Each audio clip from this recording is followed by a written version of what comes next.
Want to see more cool videos on our channel? We do, so press this bell and enable to send notifications. Number 5. Ittoqqortoormiit, Greenland. What is harder to say than the name Ittoqqortoormiit?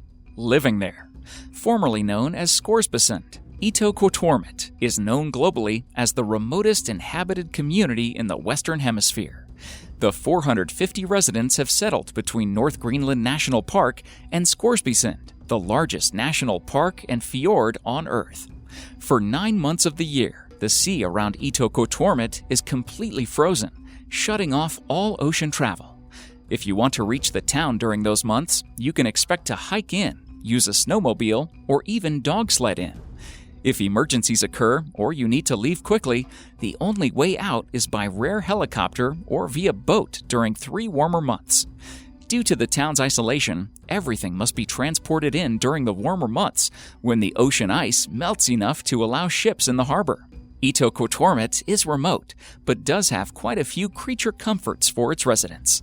Relying on the help of Denmark, Ittoqqortoormiit has a power station and engineering workshop.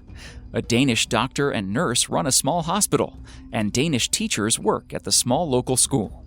The harbor master of the town can receive email and faxes via satellite dish that allows him to remain in constant contact with the capital city of Nuuk on the other side of the ice cap. The town also features 1 grocery store, a few convenience stores, and a pub that is open 1 day a week. Many local residents are of Inuit descent. During the colder months, they rely on their traditional customs of hunting, whaling, and fishing to thrive. Another form of income for these remote people is providing Arctic tours and safaris for those travelers who are brave enough to endure the frigid temperatures for fun. Number 4. Migingo Island. Lake Victoria, the largest lake in Africa, is home to various types of fish and wildlife, as well as one of the most isolated communities on Earth, Migingo Island. Made up of mostly fishermen, a population of 500 lives on the island, which is roughly half an acre in size. Not only is the island inaccessible to most without boats, but it's also a compact fisherman's slum. However, it was not always that way. In 1991, 2 Kenyan fishermen claimed to have been the first 2 men to settle on the island.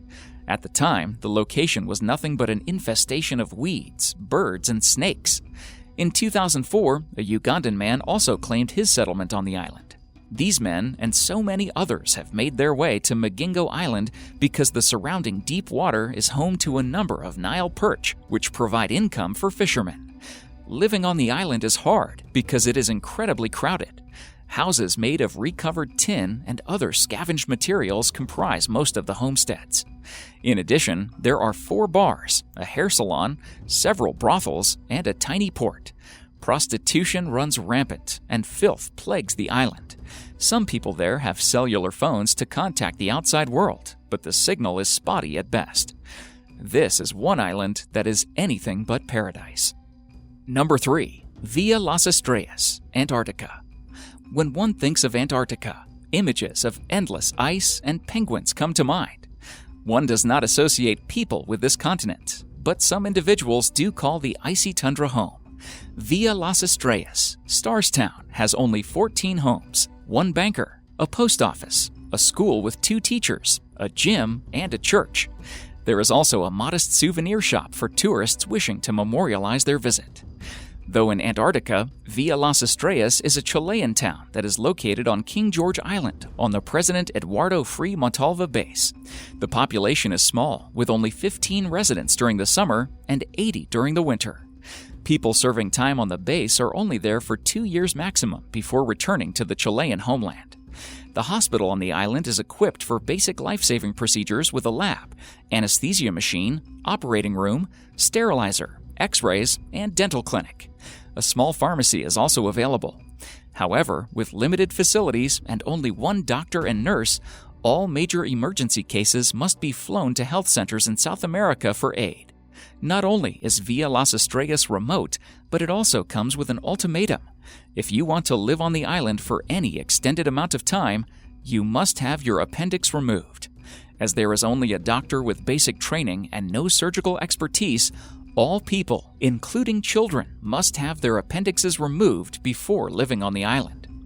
If you're in the mood for Antarctic living and an average temperature of -2 degrees Celsius, 28 degrees Fahrenheit, Via Las Estrellas may be for you. Just remember to have that pesky appendix out before you get there. Number 2. Coober Pedy, Australia. The Australian outback is one of the most hostile, unforgiving places on the earth, with its red sand, scorching temperatures, and plethora of animals that want to kill you. Although it seems an unlikely place for anyone to live, the people of Coober Pedy have avoided all those things by going underground. Opals brought people to Coober Pedy. In 1915, a teenager discovered the gemstones there. His relatives and many other miners were looking for gold, but instead struck an opal fortune. About 70% of the world's opal production can be traced to this location in the middle of the Australian outback. Coober Pedy also gained the title Opal Capital of the World. The workers were desperate to mine as well as to escape the torturous heat in the outback, so the miners took up residence in underground homes, dugouts, that kept them warm at night and cool during the day. Today, 2,500 permanent residents of Coober Pedy are still thriving in their underground world. Approximately 60% of the population of this industrious town is of European descent, and over 45 nationalities make up the community. Coober Pedy has all basic services, including water, electricity, law and order, medical facilities, and education.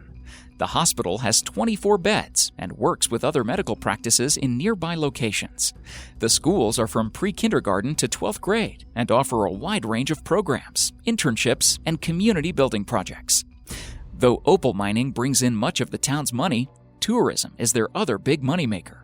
Visitors can stay at the Desert Cave Hotel and enjoy galleries, cafes, underground shopping, and other leisure activities. Tourists can even enjoy noodling for their own opals in their remote desert location. Even though the middle of nowhere does not seem like the best place for living, Coober Pedy has people digging new layers and enjoying the desert lifestyle in the outback. Number 1. Oymyakon, Russia.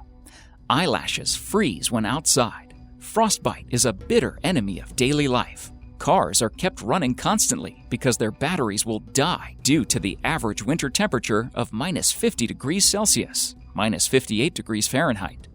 Sounds like the last place on Earth where folks would live. People do, however, live in this hostile environment year-round. Welcome to Oymyakon, Russia. With 500 brave souls as residents, Oymyakon has earned the title of coldest permanently occupied human settlement in the world. The nearest city is Yakutsk, a mere 927 kilometers, 576 miles away. A few hundred miles from the Arctic Circle, Oymyakon is dark for up to 21 hours a day. In 1933, the temperature reached an all-time low of -68 degrees Celsius, -90 degrees Fahrenheit. Life is hard, and so is the ground in Oymyakon. The constant layer of permafrost prevents farming because nothing can penetrate the hard ground. To get their nutrients and food, most residents subsist on nothing but high-protein foods. Food specialties in the area include stroganina, raw, long-sliced frozen fish, reindeer meat, frozen horse liver, and ice cubes of horse blood with macaroni.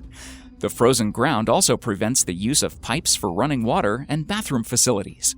To answer the call of nature, one must make a brisk run to the outhouse. Oymyakon also faces difficulties with their remote location when it comes to dealing with the deceased. Due to a thick layer of permafrost, large fires must be lit to warm the ground and melt the ice in order to bury the dead. There are no conveniences in town due to the extreme cold and remote location. Cars won't start because they freeze, and batteries are ruined at a terrifying speed. Any pipes for running water freeze within hours and become completely unusable. Pen ink freezes, and electronics fail. Anything besides thick animal furs and hide do nothing to keep the cold from wreaking havoc on the human body. So the next time the heat has got you down and you're looking for a place to cool off, try Oymyakon, Russia. In a few minutes, you'll be begging for that warm weather again. Thank you so much for watching, and if you enjoyed the video, please let me know by clicking the like button. Do share, write a comment, and don't forget to subscribe so that you can catch up my next video.